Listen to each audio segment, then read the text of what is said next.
Season 1, Episode 1, Chapter 1, Make Your Mark. Welcome to Starting Now, a Barry podcast, presented by CinemaSins.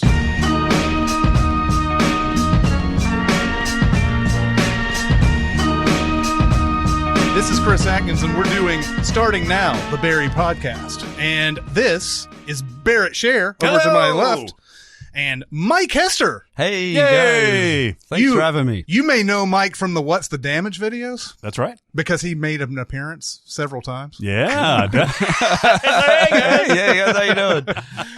We're going to be talking about Barry. We thought this was a show that we needed to talk about because it's. Do you get the sense that people are talking about this show? I think it's just starting, ironically enough, with our title. I think the love is finally catching up to it. To be honest with you, I didn't even binge this until fairly recently, like maybe a month ago or so. And once I did, I caught the first episode when it aired. I loved it. I thought it was great. But then just kind of got behind on it, and I binged the rest of the first season and the beginning of the second season. And we watch a lot of TV shows between the three of us, a lot of movies.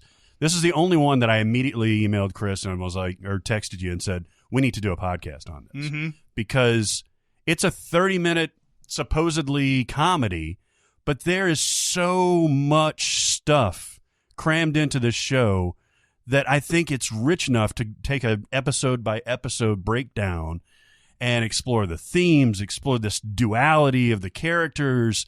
I think there's so much there to tease out, and I'm very excited. I'm aroused right now. I saw it last fall, and I just had a weekend, and my family was all gone. It's just like I watched one episode, and it was like, oh, I'm going to watch the rest of these in the next 2 days because this is fantastic. They had all been out, and I had heard him, Hader, on a different podcast talking about it, and it was just really intriguing. What a great idea for a show. It's, a hitman who is trying to become something better, something more interesting. So I just love the whole thing, and excited that season 2 is coming out as well. Yeah. So, It has that sort of beginning of what Grosse Point Blank was. Yes. Where John Cusack has started to lose taste for what he's doing.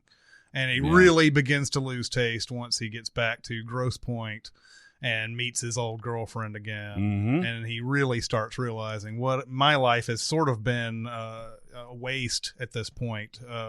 And he's got the same background as Barry does, too. These are almost the exact same conceit. Of course, he's got the actor's studio, whatever, that Barry's going to. But it's a hitman having a crisis of conscience in a comedy, in an action comedy. They almost like dress the same. They could be like brothers, basically, right? And that kind of turned me off because I love Grosse Point Blank, and I'm like, I don't need to see another Grosse Point Blank. But then when it takes its turn into what it is, you realize how different these works of art are. And I'm very pleasantly surprised that it took a complete different angle of this same story. Yeah. I love the start of the episode. If dive right into it, I just love, he's there. He has killed this guy in his bed and just has like no emotion whatsoever. He walks back, and the next thing you see, he's in his house, and he's just like, and he has this was a Metallica poster on the wall. Yeah, no, it's very just walking, and he takes a shower where his head is like buried up against the wall, and he just looks miserable. And then Fuchs comes in just to show what little barrier there is. He's just in his house. he's just there, and just right off the start, setting up that he basically has no separation from him at all. And then immediately, he gets signed another hit, and he has to leave right then. This guy has no control over life at all. He has to leave, but Fuchs makes him go to fucking Ontario from Cleveland. Yeah. I got to cover your track. When, in fact, he's being cheap. It's not like It's not for any reasons of covering his tracks. And this is the Ontario airport in California, like not Ontario, right. Canada and everything. But I like how immediately you get these characters are introduced and you know what they're about almost from the jump. Obviously, Fuchs is a sort of a, what would you say? What's a word for what that is? It really means fucks, right? Fuchs. I never really thought about that. There are people named Fuchs, obviously, yeah. but I think the name is basically like he's a fuck or he's a fuck up or he's a, and that's exactly what he is. Makes a lot of sense. Yeah, that's exactly what he is, and I mean, it would be stupid just to call him, Monroe Fucks. Yeah. Put Fuchs in there. It sounds kind of like the name, but it's not really. But yeah, immediately we know that Barry doesn't like doing this stuff because Fuchs tells him, "Is this just like the last time where you were in the hotel room for 2 days and everything?" And then you decided to do it. You did it another 2 days before that, and blah blah. And basically, you get not only the fact that he is sort of hesitant to do these killings, but you're also getting the money crunch that's in this thing. So the reason why they're going to LA is because it's time to make more money, and they can go out and visit these Chechens out here who are also, by the way, new to LA. Yeah. But they can go out to LA and make some more money. And I can't remember, is it so that they can get out of this finally? Is that why they go to LA to sort of make that money? That's his reasoning for it. Yeah. And that's where it's interesting in this first episode because everything is on display, right? It's the power dynamic between Fuchs and Barry because he doesn't really have anything on him, right? I mean, he's just got this psychological hold on him. Yeah. Right? You see that power dynamic, but then when Barry asks him, when he says, we're going out to L.A., he's like, well, okay, so is this the score that's going to basically allow us to leave? And he's like, yeah, we're going to get to that. And he's like, well, when are we going to get to that, Fuchs? As he's leaving the room, that kind of thing. So, it sets it up so beautifully. Well, there's a tossed off line somewhere. I don't know if it's in this episode or the next one that says that, what is it? Fuchs saved his dad or something. Yes. And he says he saved his dad in Nam, and then Barry says during Nam. It sounds like a barracks in Connecticut or something like that. Yeah.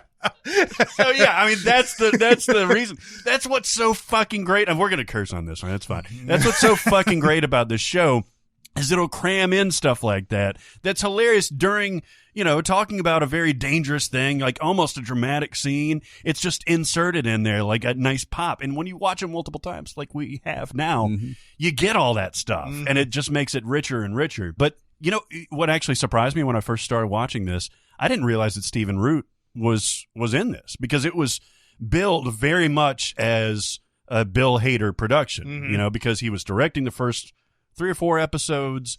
He obviously was the face of the franchise and all that. Henry Winkler got a lot of love even early on, rightfully so, and we'll get to him. Yeah. But Stephen Root, I didn't even see him in the marketing leading up to this. One of my favorite character actors of all time. Yeah. He's such a big name that I didn't expect him to be around very long. And we'll get to how that comes out later on. But he's a awesome addition to this cast. Yeah. So the first thing that happens is I love this too. The setup that Fuchs gives him is like, you remember when you stabbed that guy in the nut? Goron might be the type of guy who would really love to hear that story, so that that you go there, that you'll go there. And then so like the first thing he tells him in that meeting is just like, I just want, and one time I stabbed a guy in the nut. I just want you to know that I'm willing to go there. And Goron, and both Goron and NoHo Hank, who's the the best. I love NoHo Hank. Are both like, why would you do this? He goes, I'll shoot him. I'll shoot him. I think he's going to shoot him. He's going to shoot him. I love that line. Oh my God. No, it sets it up perfectly to where like these Chechens look like they'd be formidable, right? Like, this is a dangerous mob. Like, you can't fuck with these guys. But immediately, NoHo Hank comes out there and is like, hi, Barry. Would you like a submarine sandwich? Would you like some soda? Maybe beer? And it's like, hold on, this guy, and it quickly, especially in episode 2, he establishes himself as, I've never seen a character like this. No. I've certainly never seen a character like this in a mob-centric storyline, and it's fantastic. I want a whole separate NoHo Hank show, or at least like one off. But I don't want it to be like Better Call Saul or something where it's completely different thing. I just want him like a fashion show, or we're gonna go in and we're gonna remodel this house, and it's a NoHo Hank. Would you like a sub? We're gonna take out this wall over here, and we're gonna do this. What do you think his deal is? You think? I mean, he's playing the character so unusually. Far be it from me to speculate on this, but is he playing it to be obviously gay, obviously homosexual, or is it just because we never see him with any romantic interests or anything like that? Is he playing it asexually? I think he's asexual. Yeah, he's got a bond with Barry, obviously, almost immediately. But it's just so unusual. You just kind of want to know what his deal is, Yeah. How did he get over there? Was he like this all the time when he was, I guess he was sent to LA because he's new or whatever? Did he like say, "Oh, I'm going to be LA now," and change, or did that like allow him to expand this personality or something? That's kind of what I think. I don't know. I mean, when they later show the interaction with him and the family and stuff like that, I think that's pretty much who he is, and probably LA accentuates him. Matter of fact, this is jumping way ahead, but in the most recent episode, in episode 2, he comes out in like this crazy straw hat and like zinc oxide on his thing, and like bright sunglasses. It's fucking great. Yeah. Maybe they just send him out there just like, we don't know what to do with this guy. I think that may be something. We're going to send him. Maybe he can do something in California. I don't know. I don't know what his deal is, but I'm glad he's that way. Oh yeah. And I think that's ultimately what it comes down to is, and I wonder how this auditioning process was, like how they, he's, Anthony Kerrigan is the actor's name, and he was on Gotham, and he was on The Flash, and he was on Parenthood. So he was a fairly well-known TV entity there. Right. So to answer that question, I think, or some of that question, I've avoided a lot of the behind-the-scenes stuff. Like HBO, at least on demand, puts inside looks at the episode and all that stuff at the end of the show. I skip all that stuff. And I've read very little about this because I want to interpret it my own way. Right. It's a weird thing. Normally I do like those behind the scenes stuff. Yeah, and now I am watching them because I feel like I can, if there is something that they come up with that I didn't on my own, then I'm want to be able to say that on this podcast. Yeah, and I'm glad you guys are. The one thing that I did read about Anthony Kerrigan and Bill Hader was that it's within this episode, so we're not spoiling anything, but he gets shot. NoHo Hank gets shot at the end of this episode, and he was positive that he was dead. And he was like, "Man, I really like this character, but I understand it's for the story and all that." And apparently Bill Hader came up to him after the table read and he was like, "Dude, your character is so gold that you're not going anywhere." Yeah. So he reassured him right at that. So did they have him only for one episode at first? I think that's what he was expecting. I think that's what Anthony Kerrigan was expecting.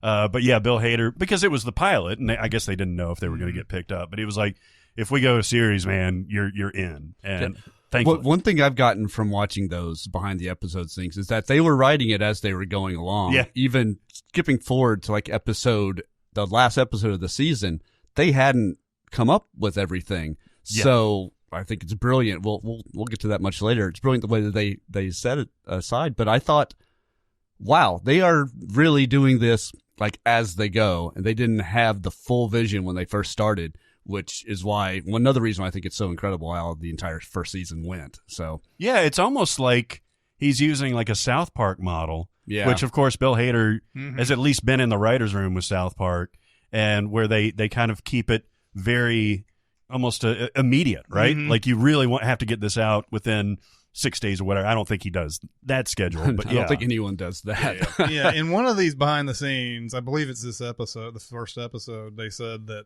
Fuchs was written to be one-dimensionally all evil at one point. and they realized that kind of sucked, so they added some some detail to his character, and that's good, because when you have somebody like Stephen Root, who's so good at all these. He's a true character actor. Like, some people come in and they're like, oh, well, there's that guy and he's doing his guy thing. Stephen Root always seems to have a character. He does. Think about it, man. He makes everything better. Get Out. He was awesome in that. Mm-hmm. Oh, Brother, Where Art Thou? He was awesome in Office Space. He's awesome in that. Like, every character that he plays is very nuanced, and it's very different from the other ones. And I never got to see News Radio that much, but that was awesome. That's another show where he really sort of got his. I think everybody started realizing what a great actor this guy is. So his hit is this guy who has been sleeping with Goron's wife. And in fact, there's that NoHo Hank again rearing his ugly head. Like, here, he's like, I followed them and I saw that they went to the hotel, and then he shows a video. And Goron's like, why would I want to see this? Why would you show this? I need to set it up. Yeah. I brought and it's also the debut of the lipstick camera. Yes. I brought my camera. Oh yeah, he's so Such proud a of that gearhead, lipstick. Yes, He's so proud of it. So his job is to kill this guy who has been sleeping with his wife, and this guy just happens to be someone who goes to this acting troupe that is, or not a troupe, but I guess an acting class, Right. That is run by Henry Winkler, that we've already talked about, but not in detail yet. Henry Winkler is great in this. Yeah, Gene Cousineau. Gosh, he's great. Yeah. I have so many questions about this character. Yeah. Okay, it's interesting. In the first episode, he's almost shown as a caricature, which I think you have to get this out in a pilot episode, right? He is this great actor that presents himself as a great actor, but you can also tell, he's got some financial issues. He's very cheap. Yeah. He's demanding of his students while maybe not being as accomplished as he says he is. His first big scene really is getting an emotional performance out of Sally Reed, who becomes the love interest for Barry, and successfully. And so you can see this dynamic between him and his students. You see how talented Sally is, and all these introductions are just fucking perfect, man. They're all great. Go ahead. I love right at the start when Hader's sitting out. I call him Hader like he's my friend. Yo, Hader. But he comes up there in that shitty green car. Yeah.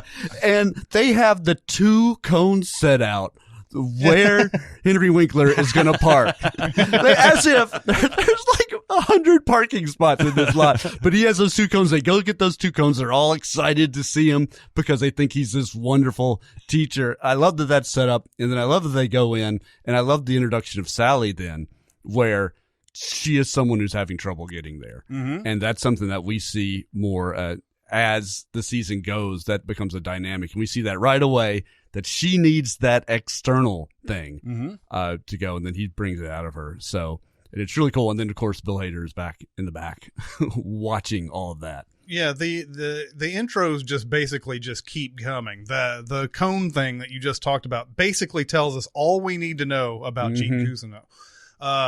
When Barry is approaching the place where they're doing all this acting and everything, you hear Sally doing Magnolia.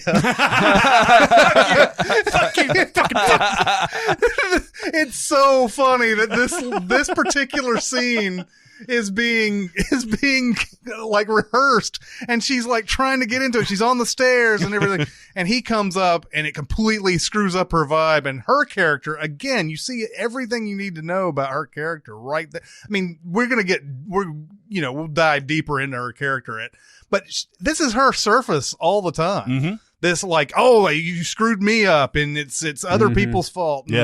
And then going in and going on stage and then doing a garbage performance, and then getting Cousineau to come in and help her out and everything. But yeah, he comes in, and the guy he's supposed to kill, his name is Ryan Madison. he's like comes in towards the tail end of this and says, "Hey, are you in the class? Oh, well, come and help me." And this other guy wouldn't show up or something. I don't remember. He had to go to a catering job or something like that. And then it ends up Barry just kind of comes in and dude does the True Romance. The Gary Oldman thing from True Romance. The ridiculous wig. Oh my God. And you get the idea immediately, like most of these guys aren't very good actors. Yeah, exactly. Even I don't, maybe you guys disagree, but even when Cousineau turned Sally around, Sally's performance is still not like great. No, but yeah, you definitely see the there's a difference for sure. You only see in the first episode, you only see her and Ryan do their scenes. So yeah, I think there's already a disparity, but yeah, she's not all the way there, and you know, she does eventually get all the way there, and that's really cool to see.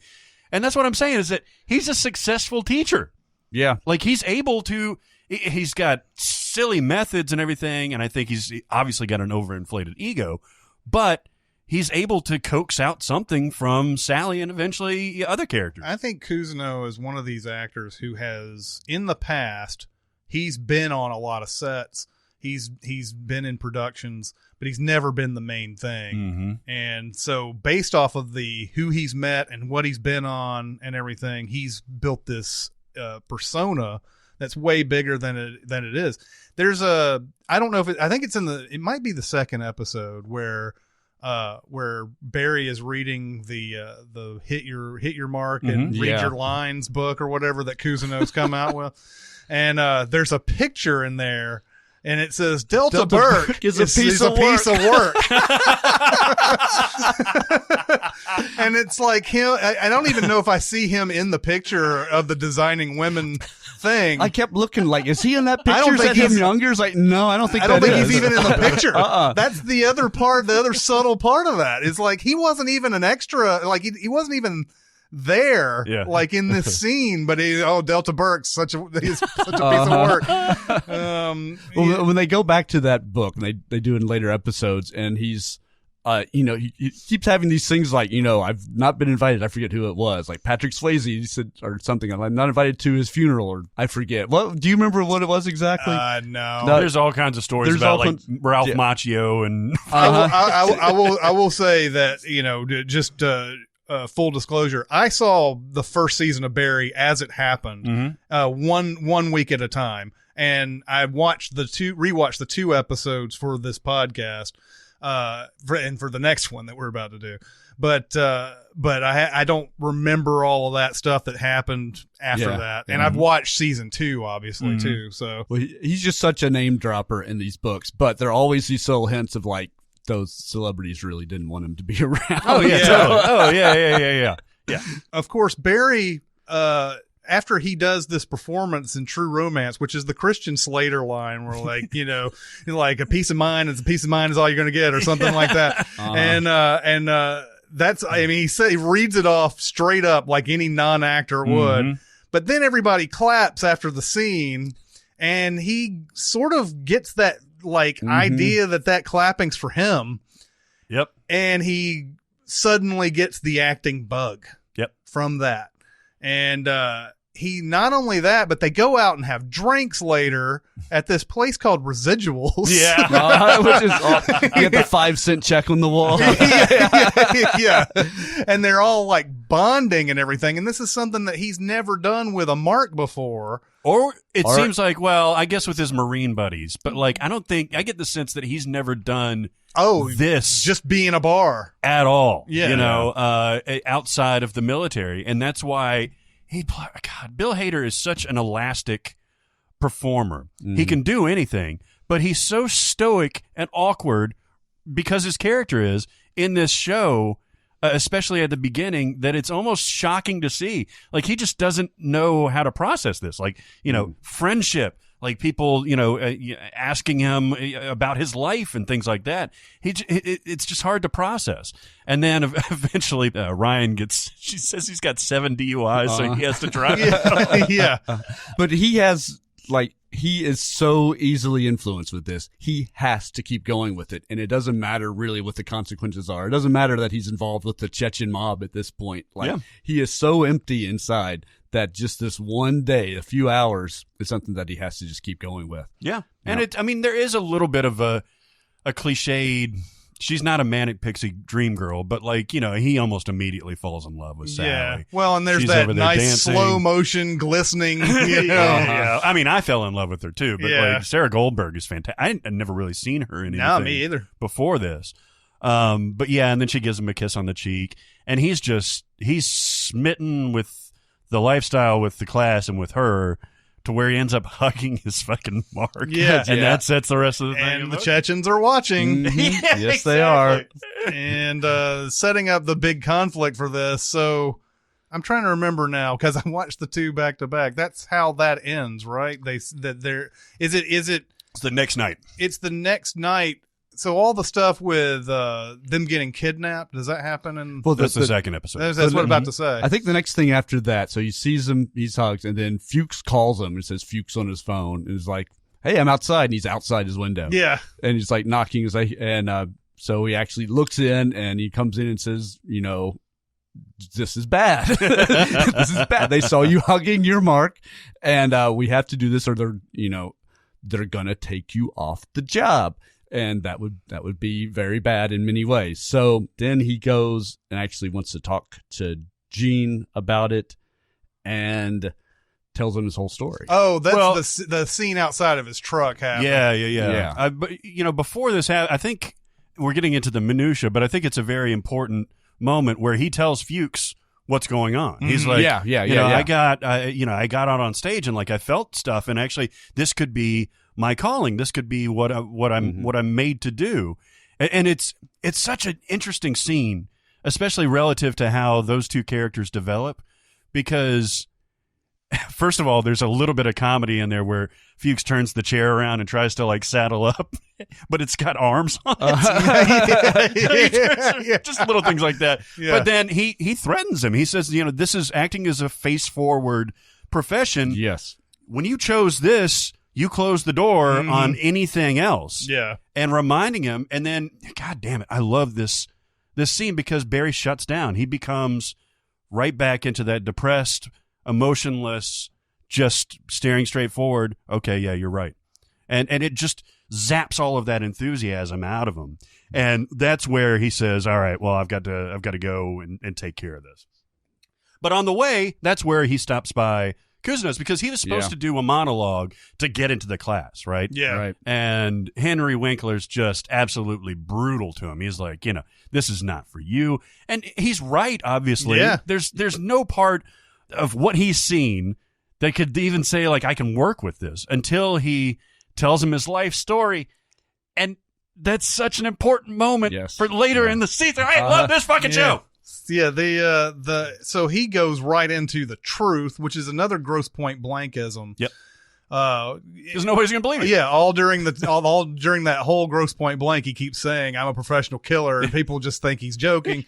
You get dental with that. Yeah, and in this one, he says the same thing. I'm really good at killing people. I came back from Afghanistan. This and that happened, so on and so forth, and then Kuzno is like, well, nobody who actually does this stuff would actually tell me this, right? Mm-hmm. So that must have been your monologue, and that's brilliant. Yeah, improv'd all that. Yeah, and so everything, that's a thing that this show does really well about the truth with everything, like the truth in acting, so-called, so forth.